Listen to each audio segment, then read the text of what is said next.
Hello मेरे प्यारे दोस्तों, मेरा नाम है सूरज सिंह कुशवाहा और आप देख रहे हैं टीचर टाउन। मेरे प्यारे दोस्तों, आज से कम 20 से 25 दिन पहले मैंने एक वीडियो बनाया था और मैंने कहा था कि अगले अगस्त में जो है अपना रिजल्ट आ जाएगा और नहीं आएगा तो उसके लिए अपन लोग फिर कार्रवाई करेंगे। ठीक है दोस्तों, जैसा कि कहा था और हुआ भी वही है लगभग। तो एमपी टेट का रिजल्ट आ चुका है। क्योंकि मैं भी इसमें एक एस्पायरेंट था, तो मेरा भी रिजल्ट आया है और भी बहुत सारे लोगों का आया है। और मैंने अपने इंट्रोडक्शन वीडियो में भी बताया था कि मैंने जो है एक पीआरटी का 20 से 25 से 30 लोगों का एक बैच पढ़ाया है। ठीक है, अच्छा बैच था, पढ़ाया तो और लोगों को है लेकिन जो एक बैच था वो तो नहीं था। ठीक है, उसके अलावा सारी चीजें जो है मैंने आपको बताएंगे। ठीक है, कि मैं क्या करता हूँ क्या नहीं करता हूँ। तो सबसे पहले एमपी टेट वर्ग 3 का रिजल्ट देख लेते हैं। तो मध्य प्रदेश प्राथमिक शिक्षक पात्रता परीक्षा, क्योंकि जो 2020 में नोटिफिकेशन आया था, 2020 में इसकी जो है सारी चीजें आई थी, फिर वो लॉकडाउन लग गया, फिर पेपर हुआ था 2022 में। तो रिजल्ट जो आया वो 22 में आया, लेकिन जो परीक्षा है वो की 2020 की है। ठीक है, सबसे पहले मैं अपना रिजल्ट जो है दिखा देता हूँ आपको। ठीक है, फिर उस पर बात करने का प्रयास करते हैं। ठीक है, तो ये मेरा नाम है सूरज सिंह कुशवाहा। ठीक है, मेरा ये रोल नंबर है, आपको दिख रहा होगा 22 62 66 70, DOB मेरी 1/7/1998 और ये है टीएससी कोड। अब टीएससी कोड में जो है वो एस है, ये क्या है एस। ठीक है, एस जो भी नाम होता है एस्पायरेंट का, उस एस्पायरेंट के नाम का जो पहला अक्षर होता है उसमें वो टीएससी कोड में पहले लिखा जाता है। तो एस 66702699। अब मेरे जो मार्क्स है जो है प्रोफेशनल मार्क्स। ठीक है, प्रोपोर्शनेट मार्क, अनुपातिक मार्क या अंक। अनुपातिक अंक की बात करें हम, अनुपातिक अंक की बात करें तो मेरे जो वो थे 129 थे केवल जो बाद। ठीक है, जो 2 नंबर और बढ़े मेरे 100 जो मुझे कंप्यूटर पर दिखाई दिए थे वो थे 127। ठीक है, लेकिन 129 से लेके क्योंकि उसमें 2 क्वेश्चन ऐसे थे, 2 बल्कि 3, लेकिन उन्होंने एक में मतलब मुझे ऐसा लगा कि 3 गलत थे लेकिन वो 2 ही गलत थे। तो मैंने भी आपत्ति लगाई थी, वो 2 ही क्वेश्चन जो है गलत मान लिए गए हैं। ठीक है, तो 127 और 2 129। ठीक है, यानी कि मेरे जो मार्क्स हुए वो 129 हुए। ठीक है, जब उसका नॉर्मलाइजेशन हुआ तो उन्होंने जो मुझे नंबर असाइन दिए, जो अंक दिए वो दिए 124.1, यानी कि नॉर्मलाइजेशन में अंक कम हो गए, लगभग कितने 5 अंक कम हो गए हैं। ठीक है, अब इन 5 अंक की वजह से, इस 5 अंक की वजह से मुझे ओवरऑल यदि पूरे एमपी की बात करें हर कैटेगरी में तो 78 रैंक प्राप्त हुई है। ठीक है, 78 रैंक प्राप्त हुई है। और यदि ओबीसी की बात करोगे आप तो कितनी 31 रैंक प्राप्त हुई है। मेरे प्यारे दोस्तों, कभी कभी होता है कि आप मेहनत करते हैं लेकिन कभी कभी आपका भाग्य साथ नहीं देता है। तो यदि रैंक या नंबर के हिसाब से रैंक क्यों नहीं मिली, क्योंकि मैं आपको अभी केस जो है बताने वाला हूँ। केस क्या है, 99% लोग हैं। एक बच्चा है, उसके नंबर थे 118, उसकी कुछ 16 थे लेकिन 118 हुआ। ठीक है, 2 नंबर बढ़े 118। ठीक है, उसके नंबर बढ़े 8 नंबर, उसके नंबर हुआ कितने 126। इसकी जो ओवरऑल रैंक है वो है 19 और ओबीसी में जो रैंक है, ओबीसी में जो रैंक है उसके हुआ कितने 9। ओबीसी में कितनी रैंक हो गई 9। तो ये चीज समझ में आ रही होगी आपको। तो ओबीसी में की बात करेंगे तो कितनी हो गई 9 हो गई है। तो ये भाग्य की बात है, लेकिन इससे कोई मुझे दुख नहीं है। इसका एक रीजन है, आपको मैं समझा सकता हूँ कि कई लोगों के रैंक खराब भी आए हैं और कई लोगों के जो है रैंक जो है अच्छे भी आए हैं।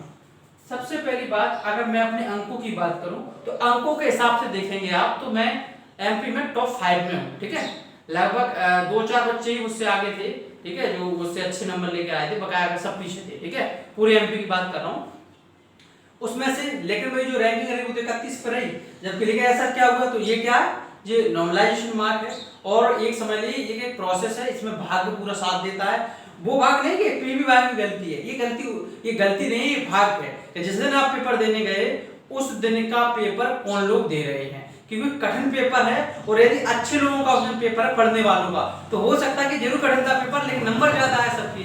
तो जो जब सूत्र लगता है, जब सूत्र से अप्लाई किया जाएगा तो उस दिन के ज्यादा नंबर दिखाई देंगे अच्छे। ठीक है, उसमें तो फिर मार्क्स जाते हैं कम। तो इसमें केवल यही नहीं कि ऐसा कोई फंडा है कम ही करना है, ऐसा कुछ नहीं होता है नॉर्मलाइजेशन में। ठीक है, वो आपका भाग्य है। तो मेरे भाग्य ने मुझे यहाँ से यहाँ पहुंचा दिया, लेकिन मैं रैंक और से दोनों से असंतुष्ट हूँ, लेकिन मैं नंबर से बहुत संतुष्ट हूँ। ठीक है, समझ में आ रही बात कि नहीं? लेकिन देखिए आप संतुष्ट, एक व्यक्तिगत है मेरा, मैं संतुष्ट हूं या असंतुष्ट हूं, ये बात हम उस बात पर लागू नहीं कर सकते जो एक सबके लिए है ना। तो कानून या नियम या जो फर्म जो भी चीज हो वो सबके लिए होती है, तो वैधानिक चीज है तो हमें इसी रैंक को मानना पड़ेगा, ठीक है। हालांकि देखिए कंपटीशन में रैंकिंग कुछ नहीं होती है, सीधी सी बात है। ये तो जो कोचिंगें होती हैं या जो लोगों का थोड़ा अलग होना उनके लिए रहता है, सभी टीचर बनेंगे। अब कट ऑफ जितनी भी जाएगी उसके बाद जो भी लोग टीचर के लिए चुने जाएंगे तो सारे ही टीचर हैं, कोई रैंकिंग नहीं पूछता है, ना कोई रैंक का मतलब रहता है। आप एक बार शॉर्ट लिस्ट हो गए, ठीक है, आप सब समान हैं, ठीक है।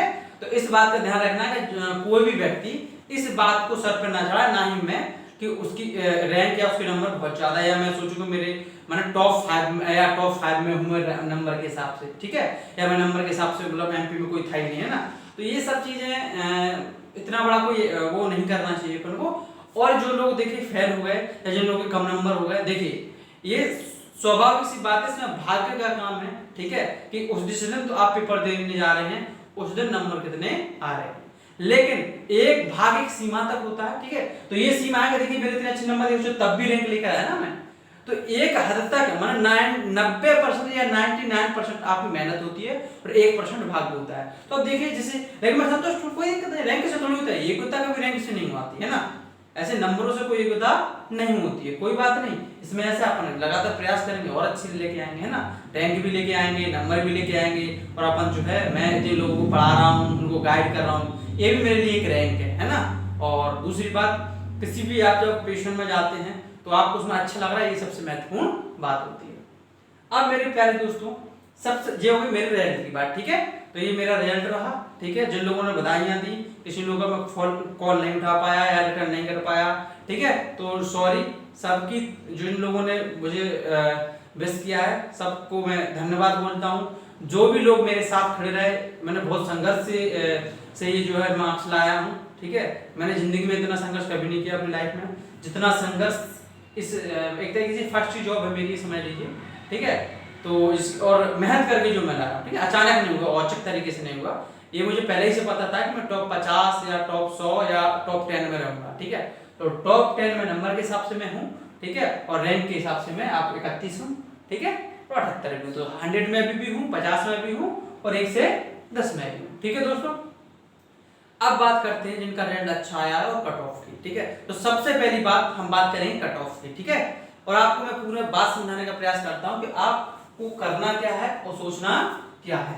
आइए दोस्तों, देखो जो लोग भी जेन्युइन बच्चे हैं, जो लोग भी कुछ करना चाहते हैं, वो इस वीडियो को देखकर यहाँ से आप मोटिवेट भी हो सकते हो और यहाँ से आप डिमोटिवेट भी हो सकते हो, ठीक है। उसके अलावा जो है आपको एक चीज और बता दूं मैं। अब बात करते हैं कट ऑफ की, ठीक है। कट ऑफ की बात करते हैं कि कट ऑफ कितना आएगा, ठीक है आपका। देखिए दोस्तों, जो भी टीचर कट ऑफ बता रहे हैं मुझे उनसे कोई भी परेशानी नहीं है, ठीक है। जो भी इस पर चर्चा कर रहे हैं मुझे कोई भी परेशानी नहीं है, और जो लोग भी इस पर 4-4 वीडियो डालेंगे डेली, इतनी कट ऑफ जाएगी उतनी कट ऑफ जाएगी, उनसे भी कोई परेशानी नहीं है। तो ये मत समझना आप लोग कि मैं उनके अगेंस्ट हूँ। देखो उनका अपना वर्जन है, मैं अपना वर्जन दे रहा हूँ। हर इंसान को हर वर्जन को सुनने की जरूरत होती है। अगर कट ऑफ की बात करें, और जो एक क्योंकि देखो अपन टीचर प्रोफेशन में है और हमें गलत जानकारी, मतलब एक तरीके जो अपन को ज्ञान है, किसी को भी कुछ भी कभी भी पूर्ण ज्ञान नहीं होता है, लेकिन मैं इसकी आपको प्रोसेस बता रहा हूँ कि ये क्या प्रोसेस है और मैं जो समझता हूँ और मैंने किस तरीके से प्रोसेस करता हूँ कट ऑफ को, उसको समझने का प्रयास करेंगे। अच्छा एक बात बता दीजिए कि 3 लोग हैं, ठीक है, मान के चलो 1 2 और 3, ठीक है, ये 3 लोग हैं और आपको इनमें से बताना है कि नंबर 1 कौन है। आपको इनमें से बताना है कि नंबर 1 कौन है। क्या आप बता सकते हो? ऐसे एक काम करता हूं, मैं ऐसे लिख देता हूं, नहीं तो आप कंफ्यूज हो जाओ। रुको, मैं लिख देता हूं कि ए बी और सी। अब मैं आपसे कहता हूं कि बताइए सबसे तेज धावक कौन है। आपका स्वाभाविक आंसर होगा इसमें से तेज धावक कौन है, ये कैसे बता सकते हैं? जब तक नहीं बता सकते हैं जब तक कि इनको एक रेस की मैदान, यानी कि ये है रोड, या रोड पर या एक मैदान में ना दौड़ाया जाए। सेम कट ऑफ का होता है, हम कट ऑफ निकालते हैं, वो हम एक उसमें निकालते हैं, एक तरीके से के उसमें निकालते हैं, मतलब तुलना में परफेक्ट में निकालते हैं कि कितनी जगह है, ठीक है, कितनी जगह है, उसके आधार पर कट ऑफ बता सकते हैं। समझ में आ रही बात की नहीं? तो यदि आपको ए और बी सी को बताना है कौन सबसे तेज धावक है, कौन पहले पे, कौन दूसरे पे, कौन तीसरे पे, कौन कहां पर है, तो आपको ये रोड पता होना चाहिए या उसकी दौड़ हो चुकी होनी चाहिए, या उनकी जो दौड़ चुकी हो तभी तो बता पाओगे। अब हमारे पास इनको दौड़ने के लिए जमीन ही नहीं है, तो हम कैसे बता सकते हैं कि कौन क्या कितना कहां पर है, ठीक है। तो कट ऑफ का सिम चाहिए कि जब मैं बताना क्या था, मैं रिस्पेक्ट में निकाली जाती है हमेशा कट ऑफ। रिस्पेक्ट में कितनी जगह है, समझ में आ रही बात की नहीं, उसके रिस्पेक्ट में जो है क्या कट ऑफ निकाली जाती है। अब मेरे दोस्तों मैं समझाना ही चाह रहा था पुलिस से, एक बात बताओ, जब आपको ये पता ही नहीं है कितनी जगह है, जब आपको पता ही नहीं कि वैकेंसी कितनी है, ठीक है, कितनी वैकेंसी कितनी है, तो कट ऑफ निकालना तो एक मूर्खता भरा एक जो है क्या है, एक मूर्खता भरा सवाल है। तो मैं आपको या कोई आप जितने भी चैनल देख रहे हो कल से, तो मैं आपको केवल इससे बचा रहा हूं कि आप फालतू का टाइम खराब ना करें, क्योंकि जो पढ़ने वाले हैं वर्ग 1 और वर्ग 2 की जगह आ रही हैं, ठीक है। जो लोग भी बीच में फंसे हो जाए कि नहीं हो जाए, जब तक आप इसमें फंसे रहो ना, हो जाए कि नहीं हो जाए, जब तक आप नई जॉब, इससे भी बड़ी पोस्ट है ना वर्ग 1 2 वर्ग 2, तो वर्ग 2 में जो वर्ग 3 के लगभग सब 90% जो है लोग एलिजिबल होंगे वर्ग 2 में, ठीक है। जो नए भी होंगे उनकी बीएससी हो चुकी होगी, बीए हो चुकी होगी, तो वो वर्ग 2 दे सकते हैं। आप कट ऑफ में फंसे रहेंगे और यूट्यूब पर क्या करेंगे, आपका व्यूअर चाहिए उन्हें तो भी निकालेंगे, इतनी जाएगी कट ऑफ, इतना हो जाएगा सिलेक्शन। तो मैं आपको टारगेट, देखो मेरा काम है टारगेट बात रखना, तो आप क्या बता सकते हो, जब वैकेंसी ही मालूम नहीं है तो कट ऑफ कैसे निकाला जा सकता है। उदाहरण देता हूं मैं, जैसे मान के चलो अभी आ गया था, ठीक है, मेरी 31 है या 1 है या 5 है, किसी की 1 रैंक होगी, किसी की 2 रैंक होगी, ठीक है, किसी के बहुत अच्छे नंबर होंगे, ठीक है, और किसी के बहुत खराब होंगे। अब मान के चलो सरकार ने रैंक जारी करती है, अब एक भी वैकेंसी नहीं आती है, तो एक बात बताओ, हमारे बहुत अच्छे नंबर थे, जॉब लग जाएगी मेरी? स्वाभाविक है, बिल्कुल नहीं, काहे की कट ऑफ, जब वैकेंसी ही नहीं आई। अब आ रही बात समझ में कि नहीं? तो कट ऑफ निकालने का मतलब है कि वैकेंसी आपके सामने हो, क्योंकि कट ऑफ जो निकालते हैं हम सापेक्षता में निकालते हैं ना, रिस्पेक्टिव में निकालते हैं कि किसके सापेक्ष में कितनी वैकेंसी है, उसके आधार पर फिर हम एक तुलना करते हैं कितने लोगों के एक एवरेज नंबर है, तो हम निकाल पाते हैं। तो देखिए हमारे पास नंबर तो लगभग एवरेज लग ही जाएगा कितने कितने नंबर है, लेकिन रैंक से पता लग रहा है कि अच्छा जब 126 पे 9वीं रैंक है, 19वीं रैंक है पूरी ओलंपी में, ठीक है, तो आप 124 पे 31वीं रैंक है मेरी, ठीक है। तो इस तरीके से कुल मिलाकर समझ गए कि मतलब 120 मतलब नीचे हैं बच्चे, काफी नीचे हैं, ठीक है नहीं। लेकिन इसकी बात करें कट ऑफ, तो कट ऑफ के लिए वैकेंसी भी तो चाहिए, कितनी वैकेंसी, जैसे मान के चलो यदि 5000 जगह है, कितनी है, मैं ये नहीं कह रहा कि 5000 आ रही है, ये ध्यान रखना, झूठ फैलाया जा रहा है, केवल 5000 जगह है। अखबार नॉर्मली लिख देते हैं, जनरली लिख देते हैं, ठीक है, अखबार को कोई पता नहीं है। जो अनुमान है, मतलब जो है कि 5 से 7000 जगह है जनजाति भाग में, 5000 डीपीआई की, तो वो क्या होता है, एक विभाग की लिख देते कि 5000। जैसे उन्होंने डीपीआई के अधिकारी से बात की, तो उसने बोला कि 5000 जगह है विभाग में खाली, तो वो क्या बोलेगा 5000, ठीक है, और जनजाति से 6-7 तो 6-7 तो कुल मिलाकर 10 से 12 समथिंग तो आएंगे, मैं आधार रहेगा कितनी तो आनी ही चाहिए। लेकिन मैं तब भी प्रेडिक्ट नहीं कर रहा हूं, ठीक है, क्यों, क्योंकि अभी 10-12 बता देंगे, आप वैकेंसी रख के 12,000 कट ऑफ निकालोगे, डेली ना डेली यूट्यूब पर टाइम खराब करोगे ना, तो इसलिए ये सब जो है क्या गलत चीजें हैं, इनसे मैं बचना चाहूंगा, क्योंकि देखिए टाइम खराब मत करिए, बहुत इंपॉर्टेंट टाइम है, जैसे दिसंबर आएगा नोटिफिकेशन आएगा, मार्च में अप्रैल में आपका पेपर, 3 महीने आप कुछ नहीं कर पाएंगे, बहुत वाइड सिलेबस होता है वर्ग का, आपको मालूम ब्रेक का, तो इसलिए मैं जो है तो अब आज देखो हम लोग टीचर बनने वाले हैं, आप यही नहीं समझ पाएंगे कैसे कट ऑफ बनता है, कैसे मूल्यांकन होता है, तो काहे के टीचर बन एक दो मतलब उन्हें मतलब समझ, तो दूसरे लोग अपने को समझा रहे हैं तो उसको हमें समझने का प्रयास करेंगे, ठीक है। तो वैकेंसी ही नहीं है तो कट ऑफ नहीं, जैसे 5000 जगह है तो मान लो 5000 में एक्स कट ऑफ लिख दी, अब बताइए यदि ये जगह हो गई 15,000, कितनी 15,000, तो क्या ये पता कि एक्स ही कट ऑफ रहेगी, क्या नहीं रहेगी ना, बदल जाएगी ना, ये क्या होगी, ये हो सकता है कि बाई कट ऑफ मतलब बदल जाए, और यदि मान लो ये हो गई 22,000, कितनी 22,000, ठीक है, तो ये कट ऑफ पे बाई लिखनी जेड माने बदल गई, यानी वेरिएबल है, क्या है, जगह वैकेंसी के अनुसार वेरिएबल है कट ऑफ। तो यदि कट ऑफ जो आज से निकालना शुरू कर दिए हैं, मैं भी समझता हूं कि वो कट ऑफ कहीं ना कहीं मायने रखती है, ठीक है। एक बात हुई कट ऑफ की, तो कट ऑफ की मत कहना जब तक कि वैकेंसी हमारे सामने नहीं होगी, ठीक है। ना अपना टाइम खराब करना और ना ही कोई बता पाएगा, ठीक है, कि रियलिटी क्या। अगर आप कहते हो कि सब ऐसा आउट हो गया पेपर और बहुत हाई कट ऑफ चलेगा, क्यों चला हाई कट ऑफ? कि आपके अंदर प्रोफेशनलिज्म तो दिखाई नहीं ना, कि आपने कितनी जगह कितनी कट ऑफ की। अगर मान के चलो उसमें 500 जगह आते हैं, आपको मालूम है हाई कट ऑफ जाएगी, सीधी सी बात 120 प्लस जाएगी। समझ में आ रही बात कि नहीं? तो आपको भी समझनी पड़ेगी कट ऑफ निकाली जाती है वैकेंसी के रिस्पेक्ट में या वैकेंसी के अपेक्षा में निकाली जाती है। तो कट ऑफ की बिल्कुल मैं बात नहीं करूंगा, आप दुनिया में जाइए खूब कट ऑफ देखिए, कोई मतलब नहीं, ठीक है। दूसरी बात, कट ऑफ रैंक पे बनेगी कि नंबर पर? मेरे प्यारे दोस्तों, जो कट ऑफ बनती है वो रैंक पर नहीं बनती है, वो आपके नंबर पर कट ऑफ बनेगी। तो नंबर से कट ऑफ बनेगी, तो जिनके नंबर हैं उनसे हाँ अंदाज लगा सकते हैं, बहुत अच्छे नंबर अच्छी रैंक है तो क्लियर उनका तो है, ये तो बात क्लियर है। लेकिन मैं ये कह रहा हूँ कि आप कट ऑफ ही बता दो सबके लिए। अब बच्चा आसपास है, वो 2 महीने डिप्रेशन में रहेगा, पता चला सिलेक्शन हो गया अंत में। ऐसे मैं आपको कई इंसिडेंट बता सकता हूँ वर्ग 2 में, ठीक है। ऐसे कई लोगों के साथ हुआ कि वो 4 महीने जो है काय में डिप्रेशन में रहे, पता चला उनको सिलेक्शन हो गया जनजाति विभाग में, है ना। तो आपको जो है मैं ऐसे डिप्रेशन में और आपको आगे मोटिवेट रहो और रियलिस्टिक व्यू पॉइंट रखना चाहता हूँ अपना। तो कट ऑफ, दूसरी बात, कट ऑफ मार्क्स पर बनेगी। कट ऑफ किस पर बनेगी? जो कट ऑफ होगी, ठीक है, वो किस पे बनेगी? वो कट ऑफ मार्क्स या नंबर पर बनेगी, ठीक है, सॉरी मार्क्स या तो अंक पर बनेगी, ठीक है, ना कि रैंक पर, है ना, ये ध्यान रखना। तो रैंक के हिसाब से नहीं, रैंक से ये पता लग जाता है कितने लोग हैं जो इतने नंबर से ज्यादा, ठीक है। समझ में आ रही बात की नहीं? जैसे 126 पे 19 है, इसका अर्थ है 126 से केवल 18 लोग और हैं, 126 से ज्यादा जिनके नंबर पे 18 लोग हैं, ठीक है। ये चीज समझ में आ रही बात की नहीं?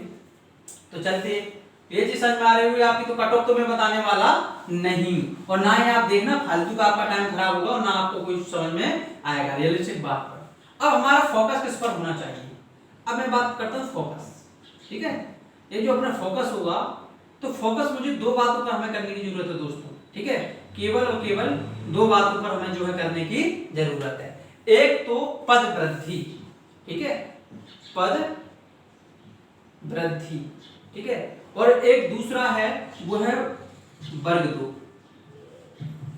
वर्ग 2 और 1, ठीक है, क्योंकि दोनों की बात कर लेते हैं। देखो, जो भी लोग चाहते हैं कि हमारा ज्यादा, ये इस पर सभी का, चाहे वो टॉपर हो और चाहे वो 10,000 रैंक वाले हो, इस चीज पर सबको फोकस करने की जरूरत है, क्योंकि इसके फैक्टर है, इसमें बढ़ने की संभावना बहुत ज्यादा है, इसमें वैकेंसी इंक्रीज होने की संभावना बहुत ज्यादा है। उसका रीजन है, सबसे पहला रीजन होता है इलेक्शन। क्या है?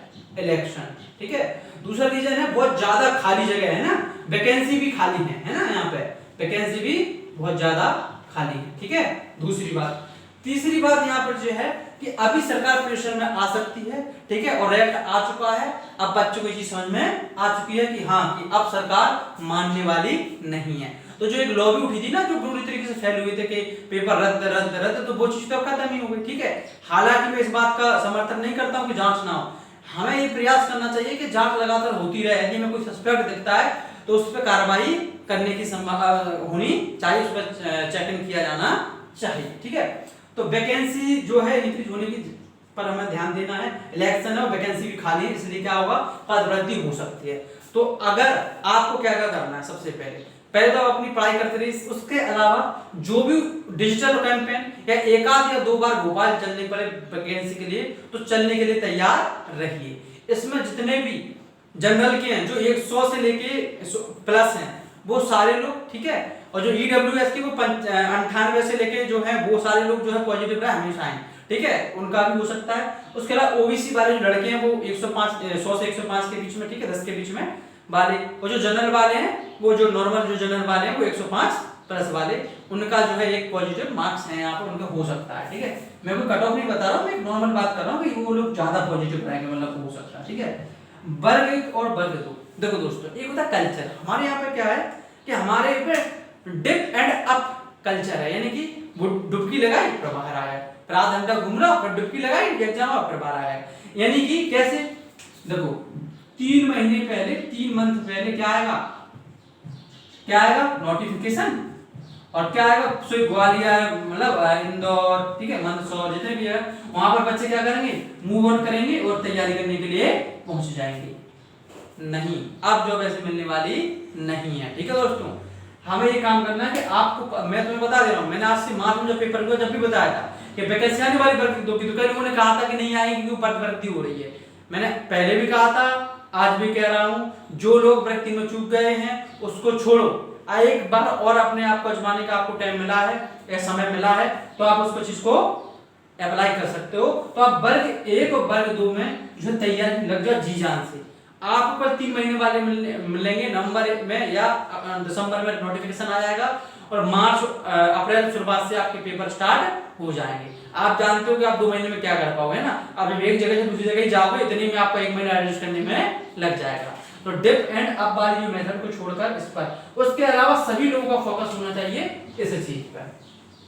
अगर हम इस चीज को पर कर पाए तो बहुत से लोगों का सिलेक्शन हो जाए, बहुत से लोगों का, ठीक है कि नहीं, ये चीज समझ में आ रही बात। तो ये पद वृद्धि। अच्छा, दूसरी बात, मेरा एक ग्रुप है टीचर टाउन, ठीक है, ग्रुप का नाम क्या है, टीचर टाउन, इसमें सभी लोग जुड़े हुए हैं, टीचर टाउन, ठीक है।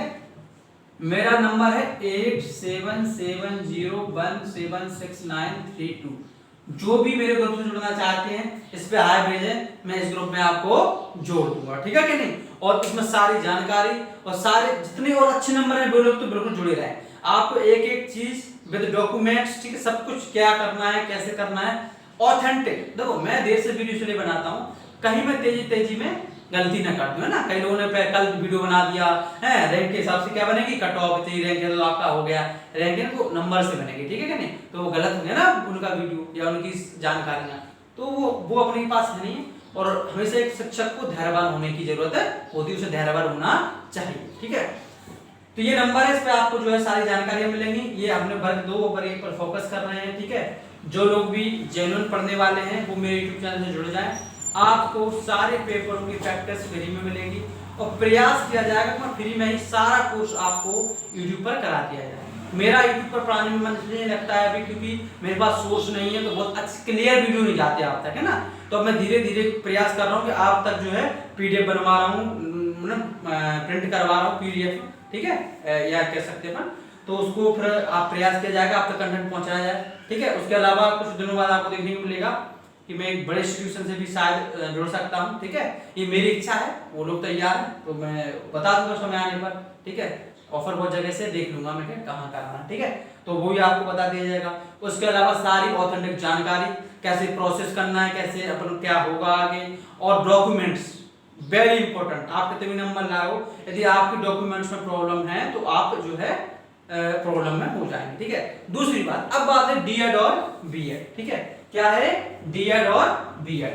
तो अब बात करते हैं डीएड को लिया जाए, बीएड को लिया जाएगा या नहीं लिया जाएगा, ठीक है। तो डीएड और बीएड की बात करते हैं, ठीक है। तो आज जो विवाद है, तो जो विवाद की बात करते हैं, ये विवाद ही एक तरीके से, ठीक है, वो है डीएलएड और बीएड लिख देता हूं, ठीक है, बीएड, ठीक है। अब डीएलएड या बीएलएड की बात करें या बीएड की बात करें, देखो दोस्तों, यहाँ पर हमें आपस में नहीं लड़ना है ना, कि तो डीएड को मतलब तुम बीएड वाले ऐसे हो, तुम डीएड वाले ऐसे। देखो ये जो केस है या ये चल रहा डीएड बीएड का, ये जो है कोर्ट तय करेगा। यदि सरकार बीएड वालों को अलाउ करेगी तो डीएड वाले 100% केस करेंगे, और यदि सरकार अलाउ नहीं करेंगे तो कौन, बीएड वाले केस करेंगे। तो ये जाएगा कोर्ट में केस, ठीक है। कोर्ट में केस चला गया तो अपन हो गया फ्री। अब ये कोर्ट का फैसला है कि वो क्या कर रहा है, ठीक है कि नहीं। तो क्योंकि आपस में नहीं लड़ना है। अच्छा एक बात बता दूं, कोर्ट ने एमपीपीएससी केस में क्लियर कर दिया सरकार को कि आप जिस आधार पर करना चाहते हैं वो आप करिए, हमारा तो अंतिम फैसला होगा, ठीक है कि नहीं। तो इसलिए तो रैंक आ गया ना, दो एमपीपीएससी का आ गया, पीटी का रैंक, ठीक है, और किसका आ गया, एमपी टेट का भी आएगा। और जल्द ही आपको एमपी पुलिस का जो फाइनल लिस्ट है या फाइनल रिजल्ट है वो भी देखने को मिलेगा, ठीक है। तो अब बात करें, इसमें हमें नहीं पढ़ना है डीएड बीएड में, ठीक है। हमें अच्छे शिक्षक चाहिए और सरकार जो फैसला लेगी हम उसके प्रति लीगल कार्रवाई करेंगे। जैसे डीएड वाले भी होंगे, है ना, मेरा डीएड वाले लीगल कार्रवाई करें बीएड के खिलाफ, बीएड वाले डीएड के खिलाफ, वो सरकार का फैसला होगा और सरकार कोर्ट और सरकार जिसको सपोर्ट करेगी उसका सिलेक्शन होगा, ठीक है। तो मेरा इसमें कोई व्यू पॉइंट नहीं है, मेरा एक ही व्यू पॉइंट है कि अच्छे शिक्षक मिले, चाहे वो डीएड हो चाहे बीएड हो, ठीक है। अब रही कानूनी कार्रवाई की, तो वो तो संवैधानिक हक है, ठीक है। तो संवैधानिक हक के अनुसार जो मिले, चाहे डीएड वालों को चाहे बीएड वालों को, तो मैं तो सब में राजी हूँ और यही होना चाहिए, ठीक है। तो आपको लड़ना भी नहीं है। मेरा जो मुख्य फोकस था वो आपको ये बात समझानी थी कि आप रिजल्ट से निराश ना हो। जिन लोगों के कम नंबर आए वो वर्ग 1 और वर्ग 2 में बहुत अच्छे से फोकस कर सकते हैं, टॉप 10 और टॉप 50 में आप आ सकते हो, ठीक है। अच्छा, अब मैं अपनी पर्सनल बता देता हूँ। मैं अपनी जो है रैंक, मतलब एक तरीके से नंबरों से भी संतुष्ट नहीं था पहले भी, और ना ही मैं रैंक से संतुष्ट हूँ, ठीक है। मेरा उद्देश्य है कि अपने ग्वालियर से कम फर्स्ट, सेकंड और थर्ड में रैंक में एक जरूर सिलेक्ट हूँ, ठीक है। ग्वालियर से मैं भी हूँ उसमें, क्यों, मैं भी एस्पायरेंट हूँ, मैं पढ़ाता हूँ। तो जो लोग भी ग्वालियर हैं और पढ़ना चाहते हैं और बहुत अच्छी मेहनत करना चाहते हैं वर्ग 2 के लिए या वर्ग 1 के लिए, उन्हें मैं प्रॉपर गाइडेंस से भी दूंगा और वो मेरे टच में भी आ सकते हैं। तो मैं ये चाहता हूँ, चाहे मैं हूँ चाहे और कोई भी हो, कि ग्वालियर से, ठीक है, किससे, ग्वालियर से मैं प्रयास करना है कि जो 3 रैंक है ना, 1, 2 और 3, ये रैंक हम लोग क्या हासिल करें। इस स्तर की पढ़ाई मैं करता हूँ और करवाऊंगा भी, समझ में आ रही बात की नहीं। और कोई भी, मैं एक बात को हमेशा ध्यान रखता हूँ, NEP जो 2020 है, नई शिक्षा नीति 2020 है, जो 29 जुलाई 2020 से कैबिनेट ने इसको मंजूरी दे दी थी, उसमें एक बहुत अच्छा बात लिखा है, education is a public service. तो education is a public service यानी कि शिक्षा एक सार्वजनिक सेवा है। तो मैं इसकी व्यवसाय की तरह नहीं लेता हूँ, मैं उसको सेवा की तरह ही लेता हूँ। जब आपको पढ़ाता हूँ तो कोई मिनिमम प्राइस में पढ़ाता हूँ। PRT का लोगों ने जो है कोर्स 10-12 हजार का, उनकी भी मजबूरियां हैं, क्योंकि उनका भी जो है उसमें इन्वेस्टमेंट लगता है। लेकिन मैंने बहुत कम जो है फीस में बहुत अच्छा मैटर दिया था, बहुत अच्छे से गाइडेंस किया था, और कई लोगों की मेरी कोचिंग से बहुत अच्छे सिलेक्शन हुए। 113, 114 है, 112, 153 रैंक तक है, 151 ऐसी रैंक तक है, ठीक है। धीरे धीरे करके प्रयास किया जाएगा कि उनकी जो है क्या इंटरव्यू लाया जाए, उनसे बातचीत कराई जाए, ठीक है कि नहीं। और एक आध बार मैं आपको भी अपनी पूरी स्ट्रगल किया, कैसे पढ़ाई की, क्या किन किन लोगों ने मदद की, और मुझे बहुत सारे जो टीचर हैं, शिक्षक हैं, गुरुजन हैं, उन्होंने बहुत अच्छा सहयोग किया है, ठीक है। संघर्ष भी बहुत रहा है, लेकिन अपना फोकस एक बार अभी भी फोकस मतलब जस की तस है मेरा। तो मेरा इन पर जो है फोकस है कि मैं वर्ग 2 में इनमें से 3 में, हालांकि अभी भी जो है मैं इनमें से हूँ, एकता के हिसाब से नंबर किसी के है नहीं इतने, है ना, 1-2 ही लोगों के नंबर है, तो एकता के हिसाब से मैं कहीं ना कहीं एडजस्ट कर जाता अगर मुझे 129 नंबर मिलते, क्योंकि 126 अंक वाले 9वीं रैंक है, ठीक है, और 19वीं रैंक है। तो जब 126 नंबर वाले 19वीं रैंक है तो 129 वाले कितने होते हैं ना, तो आ ही आता था टॉप 5 में। लेकिन कोई बात नहीं, मैं चाहता हूं कि सरकार ही कहे कि हाँ अगर तुम रैंक 2 है तुम्हारी, रैंक 1 है, तो इस स्तर की पढ़ाई हम लोग करेंगे। और जो लोग भी जुड़ना चाहते हैं मेरे साथ, वो मेरे जो है व्हाट्सएप नंबर में लिख दिया इसके पहले, अभी भी लिखे दे रहा हूँ, 87, ठीक है, 8770176932। देखिए, मैं नहीं कहता कि अगर आप मुझसे जुड़ोगे तो आप 1, 2, 3 में आ जाओगे, ये आपके ऊपर निर्भर करेगा कंटेंट। लेकिन आपके पास ऐसा होगा कि आप यदि थोड़ा ही मतलब अच्छा प्रयास कर लेंगे तो आप जरूर टॉप 50 में तो आ ही जाए, ठीक है। और लेकिन मैं तो इसके लिए अब जा रहा हूँ, क्योंकि मेरा एक्सपीरियंस धीरे धीरे बढ़ रहा है, ठीक है। इतनी उम्र भी नहीं है ना, अभी पहले 2, 4, 5वां पेपर है मेरा, तो उस हिसाब से मैं भी बढ़ रहा हूँ, ठीक है। और जो लोग निराशावादी हैं, देखिए उनके लिए कुछ किया नहीं जा सकता है। उन्हें तो लगता है कि वर्ग 2 की जगह नहीं आ रही है, जिस तरीके से उनका वर्ग 3 में बंटाधार हो गया, उस तरह वर्ग 2 में होने वाला है, ठीक है। तो एक बात, दूसरी बात, अपना एक एम बनाएं, या तो आप पटवारी करें तो पटवारी करें, और यदि आप शिक्षक का दो, सभी बढ़िया नौकरी है ना। और आपको अंतिम रूप से आपको एक ही जॉब करना है, तो क्यों ना हम एक ही जॉब इस तरीके से करें कि जब घर वाले कहेंगे क्यों हो जाएगा क्या, तो हाँ तुम कह दो हाँ हो जाएगा, ठीक है। सीधी सी बात, पटवारी करें तो पटवारी करो, यदि 2, 3 करना दे देना, हो जाए, बाई चांस हो जाए, मैं देता तो मैं भी हूँ सारे पेपर, लेकिन आप एक ही मना उसके लिए जो है पढ़ना स्टार्ट करें। अभी वो मौका है कि आप इस रैंक पर भी पहुंच सकते हो। अब 2 महीने बाद मौका नहीं रहेगा, आप जितना ही पढ़ लें आप कुछ नहीं होगा, क्योंकि जैसे जैसे नजदीक एग्जाम आता है तो आपके अंदर क्या होता है, हाइपरनेस बढ़ती है, और जैसे ही आप संवेगात्मक रूप से आस्थिर होते हैं तो आप संज्ञानात्मक रूप से भी आस्थिर हो जाते हैं, उस हिसाब से हमारा दिमाग भी काम नहीं करता है। यही रीजन होता है कि जब परीक्षा में जाते हैं तो एक बार कहते हैं ना कि हमारे बहुत अच्छे नंबर आए थे प्रैक्टिस पेपर में, लेकिन जब हम परीक्षा में गए तो घबरा गए और नंबर हो गए कम, ठीक है।